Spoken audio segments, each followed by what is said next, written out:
தமிழக அரசு தொடர்ந்த அவதூறு வழக்குகள் வாபஸ் பெறப்படாது என்று முதல்வர் ஜெயலலிதா திட்டவட்டமாக தெரிவித்துள்ளார். தமிழக சட்டசபையில் செவ்வாயன்று போலீஸ் மற்றும் தீயணைப்புத்துறை மானிய கோரிக்கை மீதான விவாதத்தை துவக்கி வைத்து தேமுதிக துணைத் தலைவர் பண்ருட்டி ராமச்சந்திரன் பேசினார். அப்போது தேமுதிக தலைவர் விஜயகாந்த், திமுக தலைவர் கருணாநிதி ஆகியோர் மீது தமிழக அரசு தொடர்ந்துள்ள அவதூறு வழக்குகளை குறிப்பிட்ட பண்ருட்டி ராமச்சந்திரன், அரசை விமர்சித்து பேசுவதால் அவதூறு வழக்குகள் தொடரப்படுவதாகவும் அவற்றை திரும்பப் பெற வேண்டுமென்றும் வலியுறுத்தினார். அதேபோல நில அபகரிப்பு வழக்கில் தேமுதிக எம்எல்ஏ அருண் சுப்பிரமணியம் கைது செய்யப்பட்டிருப்பது பற்றியும் பண்ருட்டி ராமச்சந்திரன் குறிப்பிட்டார். முன்னாள் முதல்வர், இந்நாள் எதிர்க்கட்சி தலைவர் என்று அவர்கள் மீதெல்லாம் அவதூறு வழக்குகள் என்கின்ற வகையிலே நிறைய தொடுக்கப்பட்டிருக்கின்றன.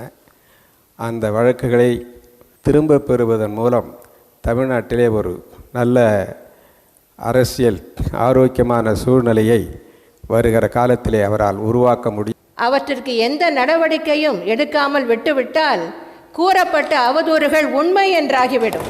அந்த ஒழுங்கும் நிதானமும் கட்டுப்பாடும் இயற்கையாக இல்லை என்றால் வரவழைப்பதற்காகத்தான் இந்த வழக்குகள் தொடரப்பட்டுள்ளன என்பதை தெரிவித்துக் கொள்கிறேன். அப்போது குறுக்கிட்டு பேசிய முதல்வர் ஜெயலலிதா, அவதூறு வழக்குகளை வாபஸ் பெற்றால் அது தன்னையும் தனது அமைச்சர்களையும் அரசையும் பற்றி பேசிய அவதூறான கருத்துக்களை ஏற்றுக்கொண்டது போலாகிவிடும் என்றார். எனவே தன்னிடம் இதுபோன்ற கோரிக்கைகளை முன்வைப்பதை விட்டு சம்பந்தப்பட்டவர்களிடம் தனது அரசு குறித்து தவறான கருத்துக்களை பரப்ப வேண்டாம் என்று அறிவுறுத்துமாறு யோசனை கூறினார்.